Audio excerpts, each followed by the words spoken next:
Мен тишим алдырып атам, бир жериң кесилип калат, мен силерге жуктуруп атам, баардыгыңар түшүнүшүңөр керек, ыйлашым керек болуп атат. Мен бизнес кылгым келген жокмун, сатып алып келип бирөөгө мени каралап, эменин кереги жок да, мен силерге жугуп калбасын деп вакцинацияны сурап атам.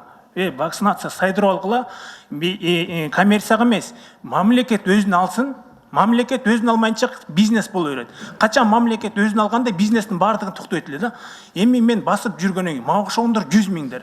Силер жакшына отурасыңар. Менин бир эле каным силерге жукса, сактана албайсыңар. Мага окшоп 1000 деген, миллион деген акча тыксаңар дагы, алдыбыз мына кыргыздар каяка кеттик? Ош базары менен Дордойго чыгып көргүлөчү. Министрге кайрылып кетет элем. Дордойго барып көрүңүз, Ош базарга барып көрүңүзчү. Же кааласаңыз сизге жуктуруп коеюн ушулорду. Же нормально уктап албайсыз, же нормально жашай албайсыз. Кандай кылыш керек буну? Ар кимиз өзүбүз тилемчи болуп, Индияга жүздөп кетип атабыз, барып алмаштырып келели деп. Гепатит Д болгонума мына мен дагы канча жашайын билбейм. Чыгып Москвадан лечение кылып келдим. Машинемди саттым, колумда акчаны бердим. Дагы кандай кылышым керек? Ошол жерде бир 2 мүнөт мени уга албайсыңар. 1 жылдан бери жалдырап жүрөм. Мен вакцинация кылып койгулачы. Мен силерден дароо сураган жокмун, акча сураган жокмун, мен боорум алдырмаштырайын деп. Менин суранганым ошол жөнөкөй жарандарга, акчасы жокторго вакцинация салып бергиле. Акчасы вообще калбай калгандарга кичине жардам кылып койсоңор 20 жыл жашайт экен мага окшоп. Өлүп калып атат 5 жылдын ичинде. Дыга өтүп кеткенден кийин супер инфекция болуп өлүп, баардыгыбыз эле Кудайдан экен деп отурабыз. Бирок Кудайдан эмес, министерство көп иш кылып коюп атат. Ошол Кудайга шылташ үчүн. Бүт нерсемди таштап алып Россияга чыгып кеттим. Балам машинемди сатып, бала чакам. Ошол Россиядан айтып атат, гемоконтактный, сен аялыңа сайдырышың керек деп. Бир деген бир информация жок бул жерде.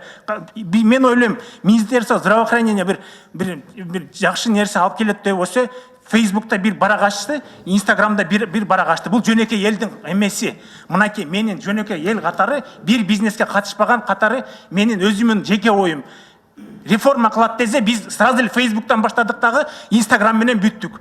Жок дегиле, мейли анда мен унчукпай чыгып кетейин. Андай болгон жок дегиле. 10 000 доза алып келдик деп күлүп отурасыңар. Шерменде де 10 000 доза. Мен өткөндө айткам, 10 000 доза жөн доза ачпай эле койгулачы деп. Эмне деген, миллион деген население суранып атабыз. Миллион деген население, 500 000, 100 000 деген Кыргызстан үчүн гепатит аябай чоң цифра. 100 000 дагы башкасынан жуктурса, бир үй бүлөдө 3төн мен жуктурган врач дагы эле иштеп атат. Андай врачтардан 3000 штук экен. Медсестра, врач. Кирип врачтан айтсаң айтат, жок, андай эмес, биздин врачтар окуган, перчатка кийет. Анда кантип жугузуп алды анда? Кантип жугузуп алды алар? Обязательно мен ушул жерге келип кыйкырышым керекпи? Анда бөйрөгүн алмаштырганда ушул келип кыйкырсын. Башкалар келип кыйкырсын, чтоб силер бир нерсе кылыш үчүн. Сиздин советниңиз Космос Саревич, жаныңызга ошону суранат элем. Келбесин деп айлана канча нары барып бери келет. Ошол эмеңиз советниңизге айтсаңыз, мен колунан жетелеп барайынчы, Дордойго барайлы, Ош базарга барайлы, калып кетейин кыргызым, айланайын, берешен деп калды. Акчаңар жок болсо, мен де Чичебаевга деле айткам, иммунизацияда мен счет ачайлы, мен элден кайрылып, 20 жыл өлөм, 5 жыл өлөм, 10 жыл жашайынбы, акча топтоп счетуңарга салып берейин дедим. Саламат сактоо министрлиги эчтеке жаза албайт деген нерсе болуп калды. Мен ага каршымын. Бул маселелерди жаза алып атат. Өзүңүздөр билгендей, мына биз эсептеп чыкканбыз 5 миллиарддан ашык акча керек. Мына четинен ошолор жасап келатат. Каржы булак. Анан жанакыдай акча чогултуп андай мындай деген болгон жок. Анан кээ бир нерселерди биздин дагы нерселер туура айтып кетип атат. Жана гепатит С боюнча дарылардын баары регистрация болуп, алар мыйзамдуу келип атат. Мыйзамсыз келгени да бар. Аны такыр контрабанда деп мен өзүм кесиптешим айттым, анан доказать этет. Ошон үчүн мен айтат элем, да, көйгөй маселе бар. Көйгөй маселе бар, статистика дагы бар, анын баарын көзөмөлүн жасап атат. Фейсбук эле эмес, бүт жок боюнча килтейген ошол НП профилактический медицина департамент санэпиднадзор өзүнүн элек органы менен иштеп жатат. Да, жанакындай мораторий кылды, эми ал общий мамлекет жагынан саясат болду, биз да катты жолдодук, ошону бериле деп, бирок ага карабастан биз өзүбүздүн жана лицензиялык көзөмөл түрүндө да кирип ошолор текшерип жапысын жаап атабыз. Эми өзүңүздөр билгендер, мыйзам чегинде бардыгын кылынып атат. Эми кээ бирде биздин күчүбүз, колубуз, бутубуз деген жетпей атат. Ошон үчүн ошонун баарын тең азыр биз киргизип атабыз. Профилактика боюнча дагы азыр акчаларды жасаганга да, ошол донорлорду өзүбүздө тапканга да аракет жасап атабыз да.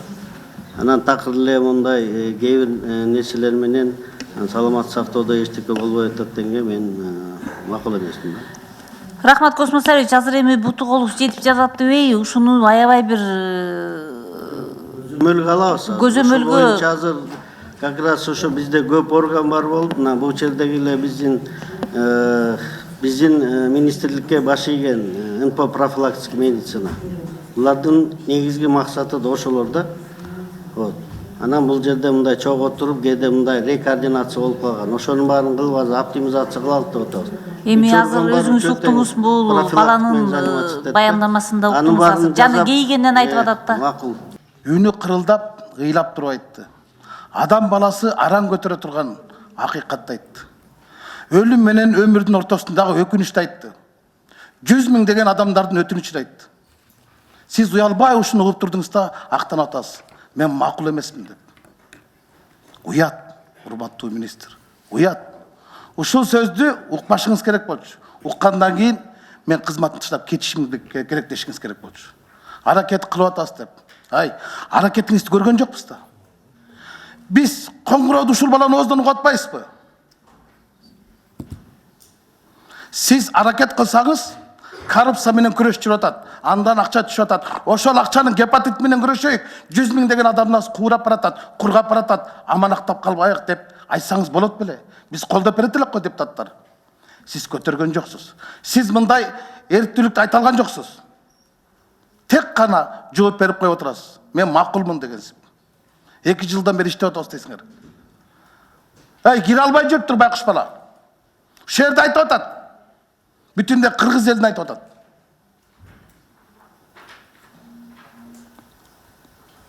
Көчмөндөрдүн оюн өткөргөнчө кеткен акчаны ушундай айылга бериш керек болчу. Мына сиз ушул маселеди демилгелеп чыгышыңыз керек болчу. Ушундай жерлерди айтышыңыз керек болчу. Бизге каражат керек. Кыргызстандын калкынын мынча пайызы гепатит болуп калды. Каптап кетти, чумакалардан жаман экен деп. Айткан жоксуз да. Кымбат муналарды алып атасыз. Уят. Мен толугу менен колдойм. Евгений Григорьевна, сиз көтөргөн нерсени мен сизге ыраазычылык билдирип, мен рахматын айтам. Мындан кийин мындай маселелерди эгер сиз алып чыга албасаңыз, сиз акырын эле кетип калсаңыз, алкыш албасаңыз албай каласыз, бирок каргыш албаңыз.